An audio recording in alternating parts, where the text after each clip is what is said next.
안녕하세요. 사부의 TV입니다. 오늘의 사연 시작하겠습니다. 우리 부모님은 짜장면집을 운영하고 계신답니다. 저도 부모님을 도와 같이 일을 하고 있고요. 워낙 오래 운영을 하다 보니 단골도 많은 편입니다. 그러다 보니 이런저런 일들이 참 많이 있는데요. 그중 가장 기억에 남는 인연은 연우와 연석이 형제입니다. 어느 날 허름한 옷차림의 할아버지 한 분이 손주들을 데리고 우리 가게로 들어오셨어요. 그 모습에 아버지가 조용히 말했어요. 가만 보니 어르신이 두 그릇만 시키겠구나. 아버지, 그걸 어떻게 알아요? 우리 가게는 처음이신 것 같은데 이사 오신 건가? 손주들을 바라보는 눈빛만 봐도 그냥 딱 알 수가 있지. 저 어르신도 무슨 사연이 있는 것 같구나. 아버지가 할아버지와 손주들을 한동안 바라보고 있었는데요. 아버지 말처럼 역시나 할아버지께서 짜장면을 2개만 시켰습니다. 아버지, 진짜 2그릇만 시켰는데요? 어떻게 하신 거예요? 아버지가 짬밥이 있지. 딱 보면 알 수가 있어. 라며 아버지가 그냥 웃을 뿐이었습니다. 잠시 뒤 음식이 나왔는데요. 주문한 음식과 달라서 제가 아버지께 물었어요. 짜장면 2그릇만 시켰는데 3그릇이잖아요. 그리고 이 탕수육은 또 뭐예요? 넌 그냥 가만히 지켜보고 있어. 학교 공부보다 이런 게 더 중요한 거니까. 라며 아버지가 할아버지와 손주들에게 다가갔습니다. 그리고는 최대한 정중한 목소리로 말했어요. 안녕하세요. 제가 이 집 사장입니다. 예? 사장님이요? 안녕하세요. 할아버지가 놀란 채 인사를 하고 있었는데요. 저기 제가 부탁 말씀 좀 드려도 되겠습니까? 부탁이라니요? 제가 들어드릴 수 있을지 모르겠네요. 그럼요. 어려운 부탁은 아니고 여기 이 짜장면이랑 탕수육 말입니다. 사실은 누가 배달 주문을 했다가 취소를 했지 뭡니까? 근데 음식이 이미 나와버려서 이걸 어쩔까 하다가 이렇게 부탁 말씀 드리러 왔습니다. 그러니까 사장님 말씀은 이 짜장면이랑 탕수육을 우리 보고 먹으라 그 말씀이신 겁니까? 예, 맞습니다. 사장님이 드셔도 될 것 같은데요. 아닙니다. 보시다시피 우리도 종일 짜장면만 먹다 보니 좀 그래서요. 주문했다 취소한 음식이긴 하지만 방금 나온 거라 맛은 있을 겁니다. 아버지가 부탁을 하듯 말을 하고 있었는데요. 그 순간 할아버지의 손자가 신나서 외쳤어요. 와, 신난다. 그럼 이거 다 우리가 먹어도 되는 거예요? 우리 탕수육 엄청 좋아하는데. 감사합니다. 그럼 우리가 돈을 계산하겠습니다. 할아버지가 급히 말을 꺼냈습니다. 그 말에 아버지가 놀란 채 손사래를 쳤고요. 아닙니다. 그럼 우리가 도둑 장사하는 거죠. 그렇잖아요. 그럼 주문 취소된 음식을 강매한 거나 매한 가지 아니겠습니까? 그건 절대 안 되죠. 그냥 맛있게 드셔주시기만 하면 됩니다.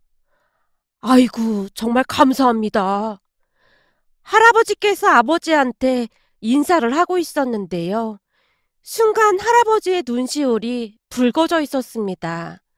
무슨 사연이 있는지는 잘 모르겠지만 그 모습만으로도 할아버지의 고된 삶이 고스란히 느껴질 정도였어요. 그 모습에 아버지가 급히 말을 하고는 자리를 피해줬습니다. 아닙니다. 저희가 감사하죠. 그럼 맛있게 드세요. 할아버지와 손자들이 어찌나 맛있게 먹던지 왠지 모르게 안타까운 마음마저 들었습니다. 그 모습을 한동안 바라보고 있던 제게 아버지가 넌지시 한마디를 했어요. 주영아, 장사를 할 때는 돈만 벌려고 하면 안 되는 거야. 주변도 잘 살펴봐야 한다 그 말이야. 다들 나만 잘 먹고 잘 살겠다고 그러면 세상이 얼마나 각박하겠냐. 네, 아버지. 근데 우리 아버지 진짜 멋진데요? 나도 받은 만큼 베푸는 것뿐이야. 아버지가 할아버지와 손주들을 흐뭇한 표정으로 바라보고 있었어요. 역시나 아버지의 예상대로 할아버지는 짜장면을 맛있게 드시고 계셨는데요. 아무래도 돈을 아끼려고 손주들 것만 시킨 것으로 보였습니다. 그렇게 우리와 할아버지, 그리고 손주들의 인연이 시작되었습니다. 그날 식사를 마치고 집으로 돌아가던 할아버지가 아버지에게 다시 한번 감사 인사를 했어요. 정말 감사합니다. 잘 먹고 갑니다. 할아버지께서 뭔가 다른 말을 더 하려고 했지만 아버지가 할아버지의 말을 끊고는 급히 말했어요. 아닙니다. 오히려 맛있게 드셔주셔서 제가 감사한걸요. 다음에도 또 찾아주시면 그것만으로도 저는 충분합니다. 정말 감사합니다. 라고 말하던 할아버지의 눈시울이 다시 붉어져 있었는데요. 그 순간 옆에 있던 할아버지의 손주들이 큰 소리로 아빠에게 인사를 했어요. 아저씨, 감사합니다. 짜장면이랑 탕수육 엄청 맛있었어요. 지금까지 먹어본 것 중에 제일로 맛있었어요. 그랬어? 그렇게 맛있었어? 그럼요. 원래 우리 할아버지는 밀가루 먹으면 배 아프다고 짜장면 잘 안 드시는데 오늘은 한 그릇 다 드셨는걸요? 그럼 엄청 맛있는 거예요. 할아버지의 큰 손주가 해맑은 표정으로 말했어요. 그 말에 잠시 잠깐 가게 안에 정적이 흘렀는데요. 할아버지와 손주들의 삶을 다시 한번 짐작할 수 있었다고 해야 할까요? 저조차도 왠지 모르게 가슴이 아려왔습니다. 그날 저는 많은 것을 느끼고 배웠던 것 같습니다. 그런데 그 뒤 며칠이나 지났을까요? 그 할아버지가 홀로 가게 안으로 들어와서 아버지에게 인사를 한 뒤 조용히 부탁을 했어요. 저기 사장님, 제가 이런 부탁을 드려도 될지 모르겠습니다. 부탁이요? 제가 들어드릴 수 있는 거라면 기꺼이 도와드리겠습니다. 아버지가 그 어느 때보다 부드러운 미소로 할아버지를 바라보고 있었어요. 저기 사실은 내 인생이 아주 복잡한 인생입니다. 그러시군요. 근데 저도 참 복잡한 인생을 살았는걸요. 괜찮으니까 편히 말씀해 보세요. 사장님은 참 괜찮은 분 같아 보여서 제가 이렇게 염치불구하고 부탁을 할까 합니다. 다름이 아니라 혹시 손주들이 이 식당에 오면 밥 좀 챙겨줄 수 있을까요? 그러면 제가 매주 일요일 날 와서 계산을 하고 가겠습니다. 저도 일을 하다 보니 잘 챙기기가 어렵네요. 사실 우리가 이사 온 지 얼마 되지 않았습니다. 전에 살던 곳에서는 작은 분식집 사장님이 도와주셨는데 여기는 딱히 부탁할 만한 곳이 없어서요. 할아버지께서 잔뜩 긴장한 표정으로 한마디 한마디를 하고 계셨는데요. 그럼요. 전 또 무슨 말씀이시라고요. 제가 잘 챙길 테니 걱정하지 마십시오. 정말 감사합니다. 제가 경비 일을 하면서 손주들을 키우고 있습니다. 그러다 보니 챙기기가 쉽지가 않네요. 걱정하지 마십시오. 우리가 잘 챙기겠습니다. 그리고 돈은 따로 안 주셔도 됩니다. 우리가 먹는 반찬에 밥만 올리면 되는걸요. 아닙니다. 그건 제가 싫습니다. 우리 손주들 밥값은 꼭 제가 지불하고 싶습니다. 할아버지의 표정은 단호하면서도 한편으로는 간절해 보이기까지 했습니다. 알겠습니다. 그럼 그렇게 하겠습니다. 그러니 아무 걱정하지 마십시오. 감사합니다. 제가 이 은혜는 절대 잊지 않겠습니다. 할아버지께서 몇 번이나 고맙다는 말을 하고는 가게를 나갔는데요. 할아버지의 뒷모습을 한동안 바라보던 아버지의 눈에 이슬이 맺혀 있었어요. 무슨 사연이 있는지는 모르겠지만 참 올고주문 같아 보이는구나. 저런 할아버지라면 손주들이 아주 든든하겠구나. 그러게요. 할아버지가 대단한 분 같아 보여요. 그날 아버지는 할아버지의 눈빛을 보며 보통 사람이 아닌 것 같아 보인다고 말했는데요. 비록 허름한 옷차림을 하고 있었지만 눈빛만큼은 그 누구보다도 당당해 보였으니까요. 그 뒤 할아버지의 손주들이 우리 가게에 와서 식사를 하곤 했습니다. 할아버지 손주들 이름은 연우와 연석이었습니다. 형이 연우였고 동생이 연석이었는데 할아버지를 쏙 빼닮은 아이들은 심지가 곱고 착했어요. 그 바람에 엄마가 많이 바빠졌는데요. 그동안은 바쁘다고 매번 대충 음식을 챙겨 먹곤 했었는데 매번 새로운 반찬을 만들어야 해서 많이 바빠졌습니다. 어느 날은 엄마가 연우에게 물었어요. 연우야, 무슨 반찬 좋아해? 햄이요. 근데 할아버지가 콩나물이랑 시금치도 많이 먹어야 키가 큰데요. 나도 형처럼 키가 많이 크고 싶어요. 연우가 저를 가리키며 말했어요. 그때쯤 저도 두 형제와 많이 가까워져 있었기에 저를 형이라 부르며 따랐거든요. 그렇게 엄마는 매번 음식에 많은 공을 들였는데요. 마치 손주를 보듯 그렇게 챙겼습니다. 그리고 할아버지는 매주 일요일 날 어김없이 손주들의 밥값을 계산했어요. 언제부터인가는 아침 밥까지 챙기게 되었는데요. 그 바람에 우리는 아침 일찍 가게에 나가게 되었답니다. 그동안은 10시에 가게 문을 열었지만 연우와 연석이 아침밥을 위해 7시부터 나가서 준비를 했어요. 그렇게 밥을 차려주면 연우와 연석이가 밥 한 공기를 남김없이 비우곤 했습니다. 그러다 어느 날, 그날도 학교가 끝난 뒤 연우와 연석이가 우리 가게에 들러서 밥을 먹고 가게에 딸려있는 작은 방에서 숙제를 하고 있었는데요. 모르는 문제가 있었던 모양으로 엄마에게 물어본 모양인데요. 잠시 후 엄마가 아버지에게 걱정스레 말했어요. 내가 가만 보니 저기 삼계탕집 손주들은 학원이다 뭐다 공부하느라 난리도 아니던데 연우랑 연석이를 저렇게 둬도 되는 건지 모르겠어. 아무래도 연우가 수학을 어려워하는 것 같던데. 그런가? 그럼 우리도 학원 보낼까? 그래도 될까 모르겠네. 우선 어르신한테 물어봐야 할 것 같은데. 그럼 이번 주에 오시면 한번 말해볼게. 그 주 일요일 날 할아버지께서 손주들 밥값을 계산하러 오셨는데요. 아버지가 할아버지께 넌지시 말을 꺼냈어요. 연우랑 연석이 밥 잘 먹고 잘 놀고 있는데 오늘은 저랑 소주 한잔 하시겠습니까? 마침 우리가 먹으려고 만들어 놓은 음식이 있어서요. 그럼 그럴까요? 할아버지께서 흔쾌히 대답하셨는데요. 그때쯤은 할아버지께서 우리에게 조금씩 마음을 열기 시작했거든요.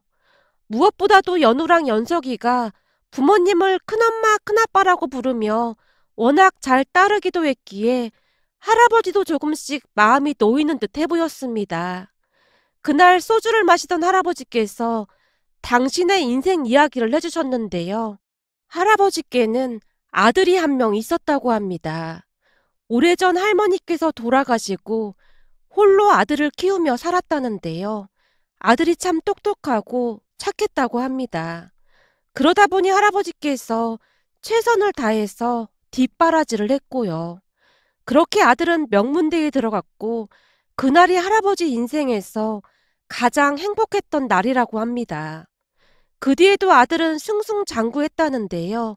대학을 졸업한 뒤 대기업에 취업을 했고 워낙 똑똑하다 보니 승진도 빨랐다고 합니다. 같이 입사한 동기들보다 승진도 훨씬 빨랐어요. 그러다가 같은 회사에서 만난 아가씨랑 결혼까지 했고요.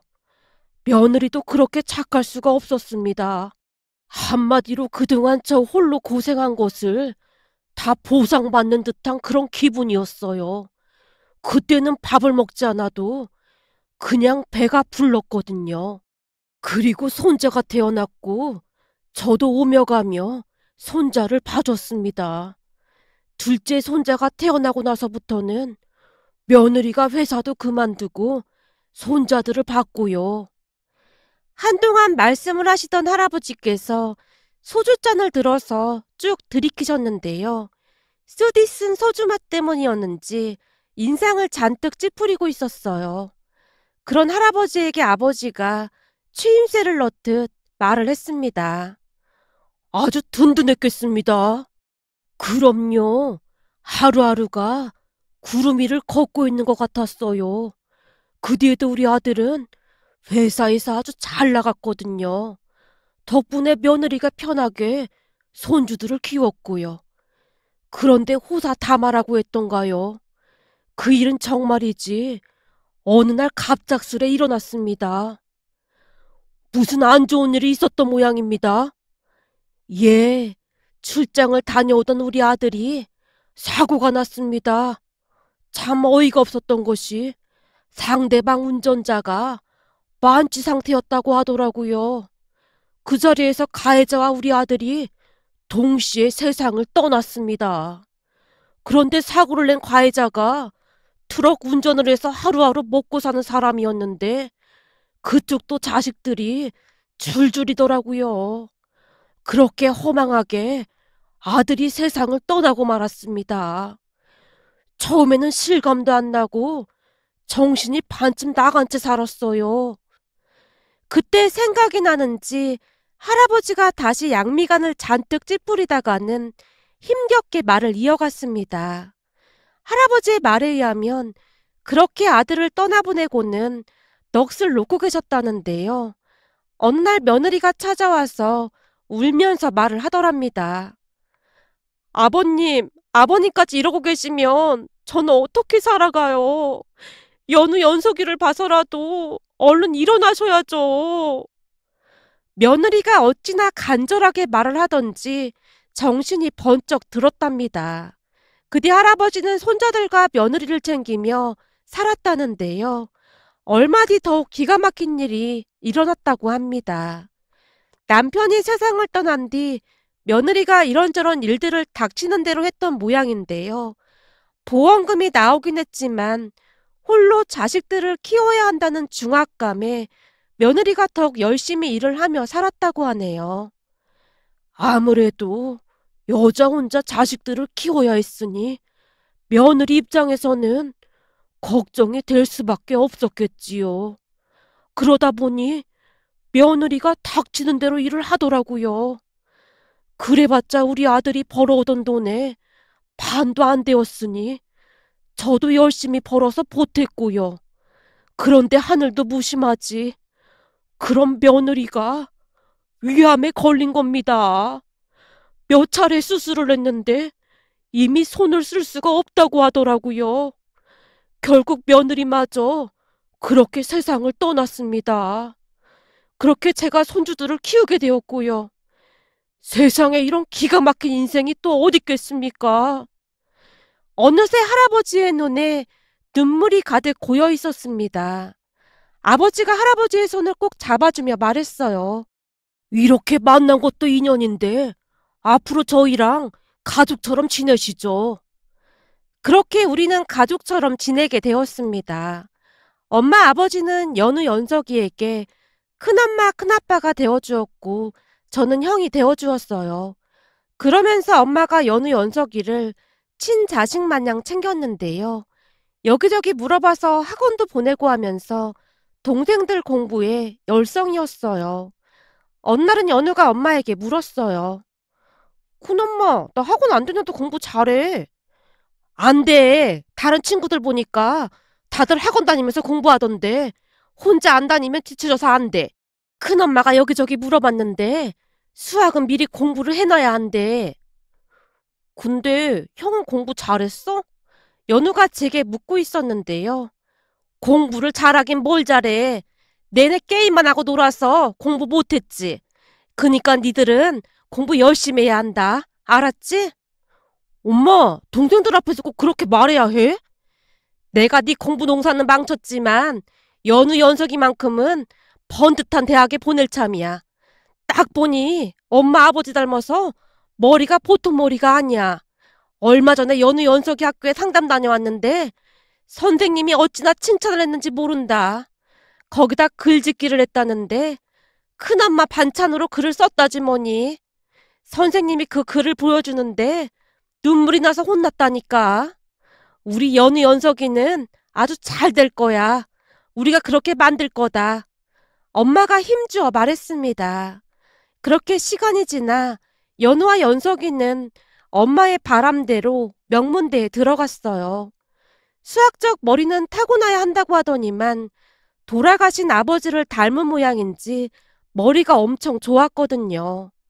연석이까지 대학에 합격을 했을 때는 가게 문까지 닫고 제주도로 가족 여행을 갔을 정도였습니다. 거기다 부모님이 등록금을 보태고 싶다고 했지만 할아버지께서 정중하게 거절하셨어요. 아들 며느리가 남긴 보험금도 있고 그 정도면 괜찮네. 지금까지 신경 써준 것만 해도 고마운데 더 이상 그러면 안 되지. 큰엄마 큰아빠가 그 정도는 해줄 수 있잖아요. 너무 그렇게 무자르듯 자르니까 서운하려고 합니다. 그럼 내가 정 급하면 말할 테니 그때나 도와주게나. 할아버지가 극구 말리셨어요. 그게 벌써 한참 전의 일이랍니다. 연우 연석이는 대기업에 취업까지 해서 아주 잘 되었고요.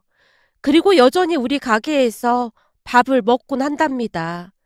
퇴근을 하면 어김없이 가게로 들어와서 밥을 찾거든요. 군엄마, 나 밥. 그러면 엄마가 기다렸다는 듯이 밥을 차려주는데요. 엄마는 아직도 연우 연석이 숟가락 위에 반찬을 올려주곤 한답니다. 군엄마, 고기만 주면 안 돼? 안 돼. 채소도 골고루 먹어야 키가 쑥쑥 크지. 군엄마, 나 키가 182야. 더 크면 안 될 것 같은데. 맞다. 이제 키는 다 컸지. 암튼 채소도 골고루 먹어야 하니까 얼른 먹어. 라며 엄마가 동생들이 밥을 다 먹을 때까지 지키고 앉아 있었어요. 특히나 연석이는 항상 엄마 옆에서 떨어질 줄을 몰랐는데요.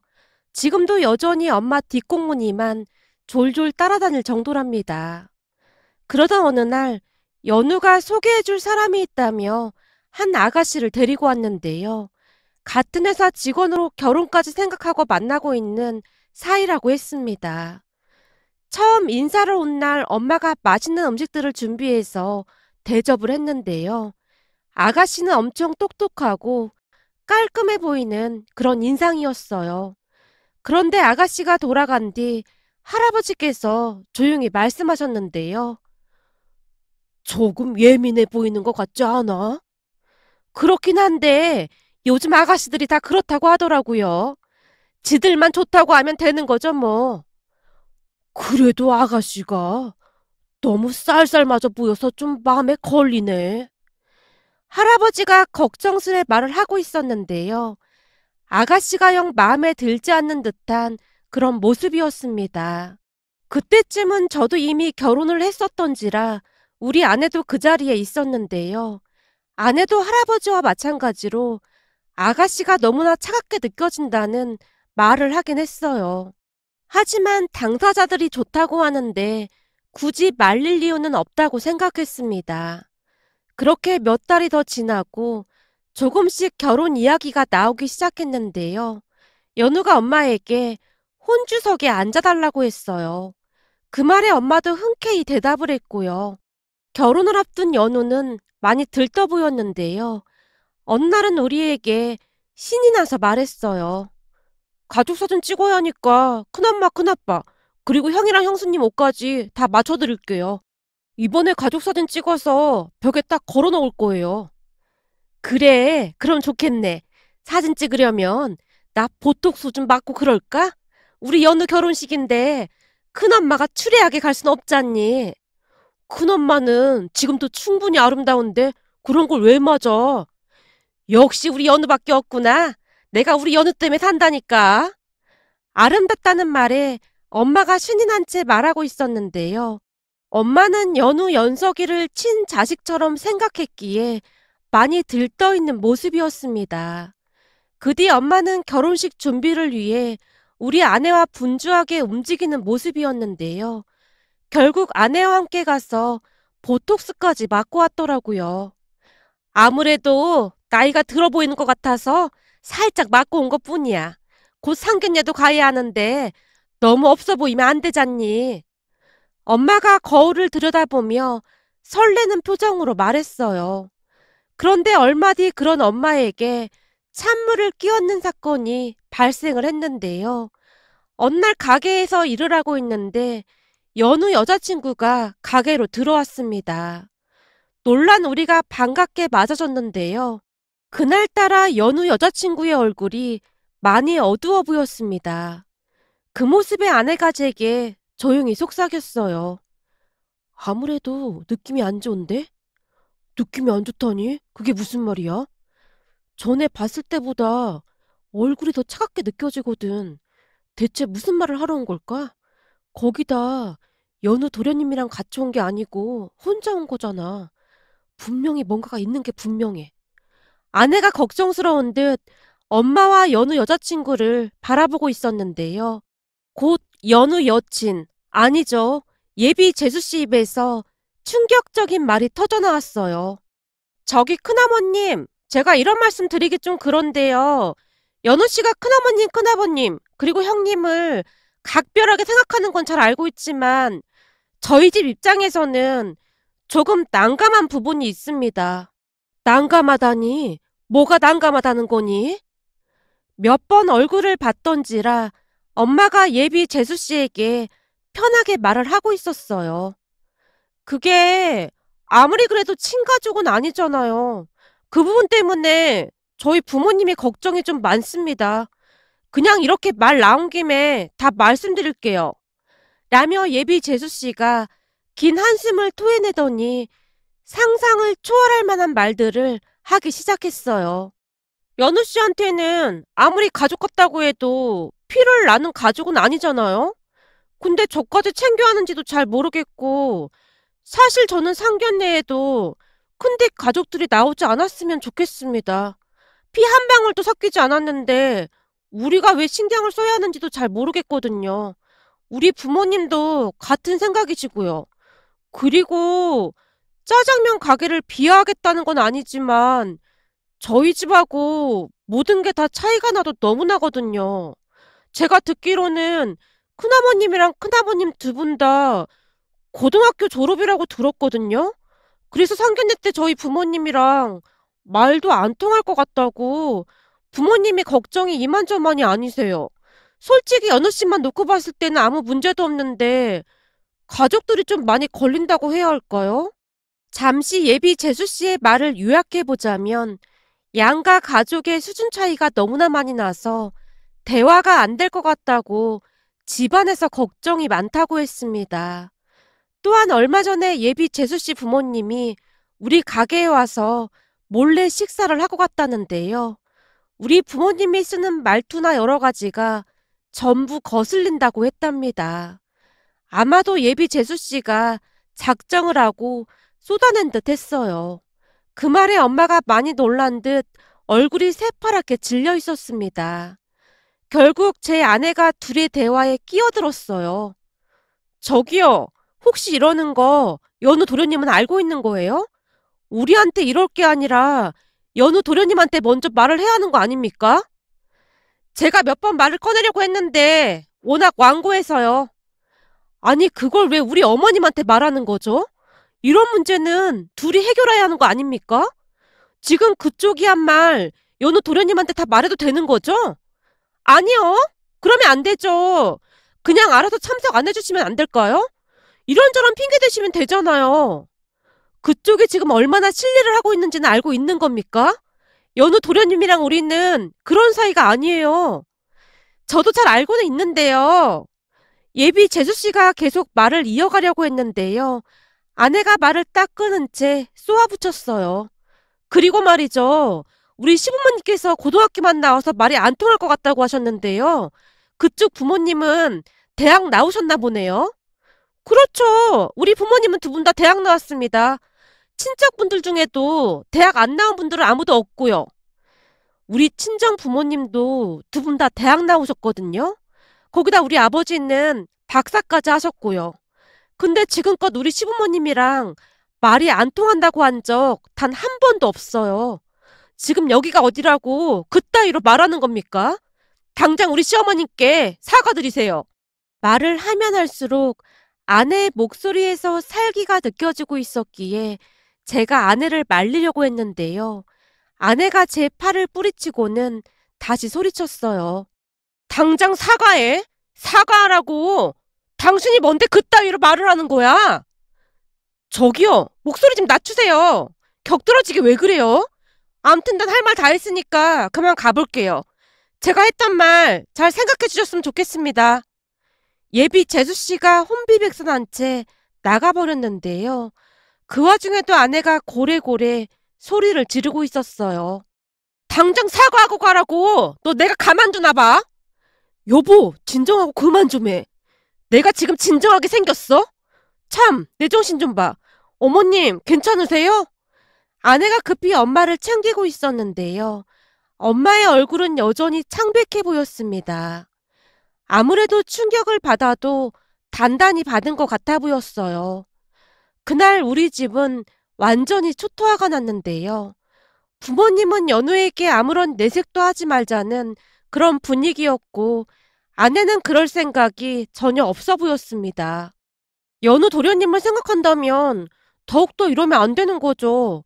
아무리 봐도 연우 도련님하고 맞지가 않는 것 같은데 저는 말을 해야 한다고 생각합니다. 그랬다가 연우가 상처라도 받으면 어쩔 거야. 그나마도 상처가 많은데 더 이상 상처받게 하고 싶지가 않다. 엄마가 다시 한번 아내를 뜯어말리고 있었습니다. 하지만 아내의 표정에는 불만이 가득해 보일 뿐이었어요. 그 뒤 며칠이나 지났을까요? 다시 연우의 여자친구가 가게 안으로 들어오고 있었는데요. 이번에는 혼자가 아니라 한 아주머니와 함께 들어왔어요. 여기 연우 형수가 누굽니까? 아니지. 형수는 뭔 놈의 형수야. 피 한 방울도 안 섞인 형인데. 아주머니의 말에 아내가 급히 홀로 나왔는데요. 저 사람이 맞는 거냐? 아줌마가 연우 여친에게 물었어요. 맞아. 저 사람이야. 그때도 저 사람이 나한테 막 뭐라고 했어. 당신이 연우, 그러니까 우리 예비사이한테 다 일러 바쳤어? 그런 거야? 아줌마가 단단히 화가 난 모양으로 아내에게 삿대질까지 하고 있었어요. 그리고 아내가 이미 예상했다는 듯이 담담하게 대답했고요. 네, 제가 다 말했어요. 결혼이 장난도 아니고 실체는 알고 있어야 할 것 같아서요. 그날 보니까 우리 집안이랑 전혀 안 맞아 보이기도 하고요. 뭐? 진짜 형수도 아닌 주제에 당신이 나서긴 왜 나서냐고. 당신 때문에 예비 사이가 우리 딸이랑 헤어진다고 했다는데 당신 어떻게 책임질 거야? 그럼 잘 된 거네요. 그리고 진짜 형수가 아니라니요. 우린 진짜 가족이 맞습니다. 그러니까 말 함부로 하지 마시죠. 아내도 대단했는데요. 한마디도 지지 않고 맞서고 있었습니다. 피 한 방울도 안 섞였는데 가족은 뭔 놈의 가족이야. 어머나, 대학까지 나오셨다고 들었는데 수준이 엄청 낮은 것 같네요. 대학을 나왔으면 뭐합니까? 생각 자체가 틀려먹었는데요. 명문대 박사 출신이신 우리 아버지 말씀에 의하면 대학을 나오고 안 나오고가 중요한 게 아니라 좋은 심성을 가지고 지혜롭게 살아가는 게 가장 중요한 거라고 맨날 말씀하셨거든요. 그까지 대학물 먹고 머리에 뭐 많던 인간들은 상대할 가치도 없다고 했거든요. 우리 시부모님이 대학을 안 나와서 차이가 많이 난다고요? 우리 시부모님이야말로 충분히 존경받아 마땅한 분들이니까 함부로 말하지 마세요. 아내가 순식간에 쏟아내고 있었습니다. 그 바람에 연우 여친 어머니, 아니죠. 그 아줌마가 잔뜩 흥분한 채 아내에게 달려들어서는 아내의 머리채를 움켜잡았는데요. 그 모습에 어머니의 표정이 순식간에 일그러지는 것 같더니만 어머니 역시 아줌마의 머리채를 순식간에 잡았습니다. 놀란 아버지와 제가 둘을 뜯어말렸지만 한동안 엎치락 뒤치락 하고 있었고요. 결국 잠시 후 아줌마가 고소를 하겠다며 큰 소리를 치고 갔는데요. 아내가 어머니를 모시고 병원에 가서 진단서를 끊어야 한다고 했어요. 혹시 모르니까 진단서 끊어놔야 해요. 그리고 친정아빠 친구분 중에 변호사분이 있으니까 제가 알아봐 달라고 할게요. 넌 괜찮은 거냐? 전 괜찮아요. 어차피 그 여자가 먼저 제 머리채를 잡기도 했고 쌍방이라 아무 문제는 없을 것 같아요. 근데 정말로 네가 연우한테 다 말한 거니? 당연하죠. 저런 집구석이랑은 절대 엮이면 안 되는 거예요. 연우 도련님을 위해서도 그게 최선이고요. 우리 연우 도련님 앞으로 행복하게 살아야 하는데 저런 사람들하고 살면 행복할 수가 있겠어요? 하긴 네 말이 맞구나. 딱 보니 인간 말종도 저런 말종들이 없는 것 같구나. 어머니가 안도의 한숨을 내쉬고 있었습니다. 잠시 뒤 연우도 그 사실을 다 알게 되었고 결국 둘은 헤어지게 되었습니다. 그 모든 것을 알게 된 연우가 아내에게 오히려 고맙다고 말을 했는데요. 가족들에게 어찌나 미안해하던지 차마 얼굴을 들지도 못하더라고요. 그 뒤 우리 가족에게는 다시 평화가 찾아왔습니다. 연우 또한 여자를 사귀는 데 있어서 많이 신중해진 것 같아 보였어요. 조금 있으면 할아버지 생신인데요. 문득 예전 일들이 생각나 이렇게 글 작성해 봅니다. 우리 가족 앞으로도 서로 아끼며 행복하게 잘 살아가겠습니다. 오늘도 사부의 TV를 애청해 주셔서 감사드리며 항상 행복하세요.